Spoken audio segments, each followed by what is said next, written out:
Noise pollution is not something new that has recently caught public health experts' attention. In fact, noise pollution has been a subject of regulation under the Noise Control Act of 1972 in the United States. However, it has just not received adequate attention from policymakers. It was estimated that even in the year 2013, there were 104 million people at the risk of noise-induced hearing loss, and tens of millions more could suffer from noise-related health effects. So how does noise affect health? Well, it is through the activation of the human body's central stress response system. This activation will cause disrupted sleep, increased release of stress hormones, increased blood pressure, and increased heart rate. What is also important to know is that this activation does not require the cognitive perception of the noise. So what does this mean? It means that adverse health outcome can happen to a person, whether or not that person feels annoyed by the noise or tries to adapt to the presence of noise.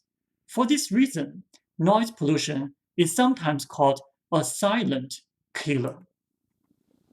Pregnant women are particularly vulnerable to noise because the central stress response system is more sensitive during pregnancy. Aircraft noise can be particularly damaging because of its loud and intermittent nature. But so far, there have been very few studies focused on the fetal health impact of aircraft noise, and if any, the studies we found focus only on the correlation, not causation, between noise and health. Our study, arguably, is the first to successfully identify the causal effects of maternal exposure to noise during pregnancy on birth outcomes. So how did we get this done?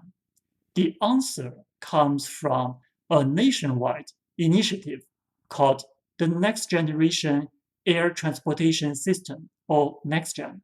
It provides a rare opportunity for researchers to identify a causal effect of noise exposure. Let me now go over why.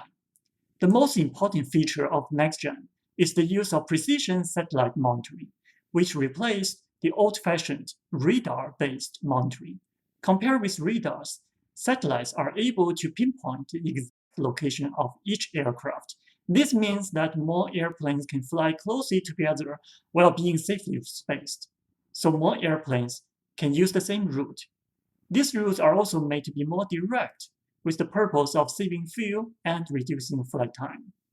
Besides, under NextGen, aircraft now use a gradual descent approach, which also saves fuel, but this will allow airplanes to land at a much lower altitude, and therefore the noise will become louder to humans on the ground. In the end, whoever lives in an area that is covered by the satellite-designed optimal routes has become the victim of an unexpected air show. And there have been a lot of media reports on such cases. Here, it is also important to point out that the implementation of NextGen by the FAA was exempted by the Congress from normal environmental impact reviews and public hearings. Well, this is unfortunate for the public. It is actually good for research. This means that the public were caught off guard. And if they were caught off guard, then the noise exposure could be viewed as exogenously imposed. And this exogenous variation is what a researcher needs to identify the causal effect. Our study uses birth records collected by the New Jersey Department of Health. In the birth records, we have information on each mother's home address. We focus on mothers living close to Newark Airport, one of the busiest airports in the country. We also combine birth data with noise data released by the US Department of Transportation. We use this noise data to verify that, indeed, NextGen has produced a narrow band covering the runways of Newark Airport, like a noise pollution corridor. We focus on those living within 5 miles of the airport. Conditional on choosing to live close to the airport, we argue that people probably do not have the knowledge about the exact landing and takeoff path of airplanes, or they may think they will be exposed to similar levels of aviation noise, since landing and takeoff paths prior to NextGen were less concentrated. This means that among those living close to the airport, whether or not they live inside the noise pollution corridor can be random, and therefore the noise exposure can be viewed as almost randomly assigned. Our focus on those living close to the airport also helps us disentangle the health effect of noise pollution from the health effects of air pollution. Here's why. In a small area around the airport, which is within 5 miles of the airport in our study, we present evidence showing that air pollution is likely to be evenly distributed within that small area. But in contrast, sharp changes in noise pollution exist. In the end, using the birth data from 2004 to 2016, we find an increase of 1.6 percentage points, or 22%, in the likelihood of having a low birth weight baby. Low birth weight is defined as birth weight below 2,500 grams, or 5.5 pounds.